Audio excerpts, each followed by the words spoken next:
It's time for Fight News Now Extra. I'm John Pollock. Thank you for joining us on the show today. John Ramdian and Robin Black will be joining me as we discuss World Series of Fighting's newest commentator. The UFC makes a round of cuts, and a legendary heavyweight has announced his retirement.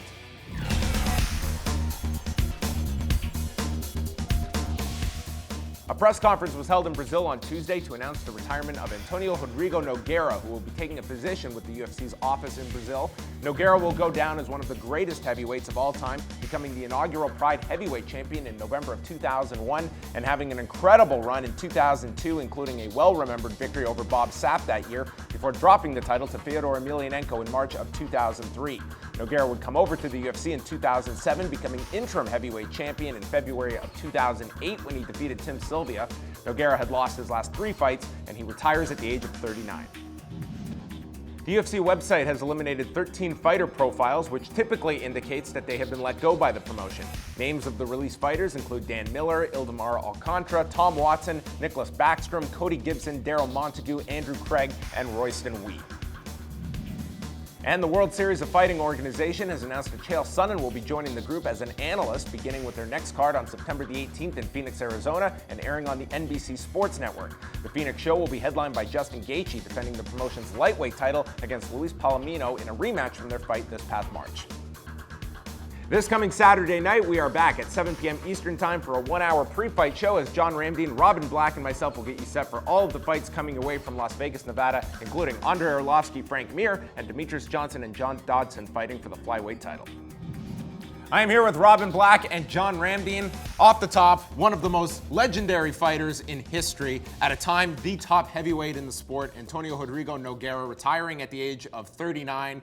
I can just sit back, John. Have you prepared a speech, maybe a song that you would like to share? But seriously, one of the most historic careers in mixed martial arts history. Yeah, Minotauro will go down as one of the greatest. The Brazilians love him. I think fans of mixed martial arts love this guy because of his fighting style. He was never down and out. You could beat this guy, and you would have to just literally break him before you would finish him. The Bob Sapp fight, to me, that's the defining fight to watch. That or the Miracle Crow Cop fight, because, you know, you look at Bob Sapp, there was a skill discrepancy. You know, even though Bob Sapp was as massive and as jacked up and juiced up as he was, you know, Minotauro still had the better skills. When you look at the Crow Cop fight, that's what you look at. Miracle Crow Cop was an animal, just taking it to Minotauro, and Minotauro would find a way. And same with the Fedor fight, he was never out.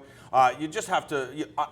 The reason why I love Minotauro is because of that. He was part of that famed Brazilian top team who had that rivalry with Chutabox back in the day, and everybody said, you know, what would happen when the Pride guys came over to the UFC? Would they do as well? Because there was that rivalry for years. Well, after Minotauro took out Tim Sylvia and then dominated Randy Couture, we knew the answer. Plus, Anderson Silva was in the UFC at that point. But, you know, one of the things you got to feel bad for is that Minotauro still loves to fight. You look at his last fight in the training camp, he says, I don't need to do this.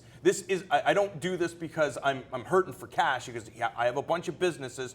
I love to compete, and when you take that away from somebody, that's what you got to feel bad for. Yeah, well, you know, the time does come for everybody, and they don't want to admit it. There is a great thing, the UFC, there's a lot of things that we criticize, and everybody criticizes them for. The things to thank them for is they've created a place where we can see the greatest martial artists in the world compete. That's a wonderful thing. They also have at times done a really good job with guys like Matt Hughes and guys like Forrest Griffin and now guys like Big Nog, where they say, look, we know who you are. We know it's in you to fight. If you come with us and you take this pretty fair salary from what I understand, and you do this, you will never fight again. And like guys like Matt Hughes will be like, cool, and then I won't do any work at all. I'll just sit around and be Matt Hughes. And other guys like Forrest Griffin show up and promote things, but I think that Nogueira is going to really take this seriously. You just get that feeling about him. Everything he does, he takes seriously. He's going to go and be a huge ambassador for the sport, particularly in Brazil. But there'll never be another fighter like that. The times have changed, and it's not possible to just use your heart and toughness to win fights, to stay in fights and win fights. And with times changing, people don't look back at history as much as they used to, at the expense of sounding like an old man, and that's a shame.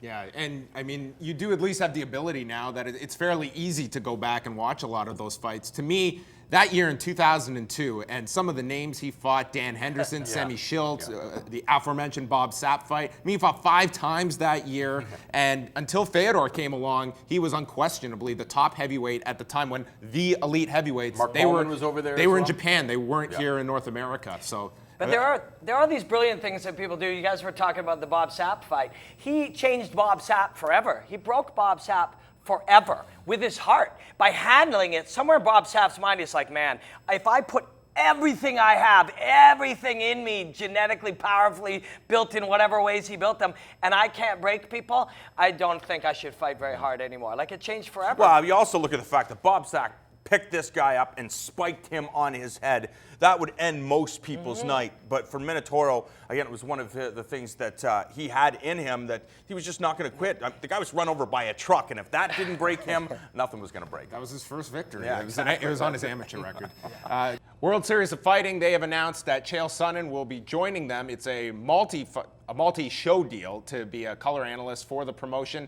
Good move for World Series of Fighting, indifferent. What do you feel of this move for World Series of Fighting? It depends on their goal. Do they think they're going to get more viewers because Chael Sonnen is attached to this? I highly doubt it. I mean, this is a niche sport, and you know, if you're a fan of the UFC, chances are you're only tuning into the UFC if you're a casual observer, because you don't know where to consume all this other stuff. You know, it's the hardcore fans that consume Bellator and consume one championship and then consume the World Series of Fighting. And I don't know how big of an audience it's going to grow to by attaching a name like Chael Sonnen to it. I like the fact that they're thinking outside the box. It's Sure. like, well, there's not that many fighters around. What else? Who else has a pull? Who else has an audience? Who else can get people interested and excited? So that's really smart.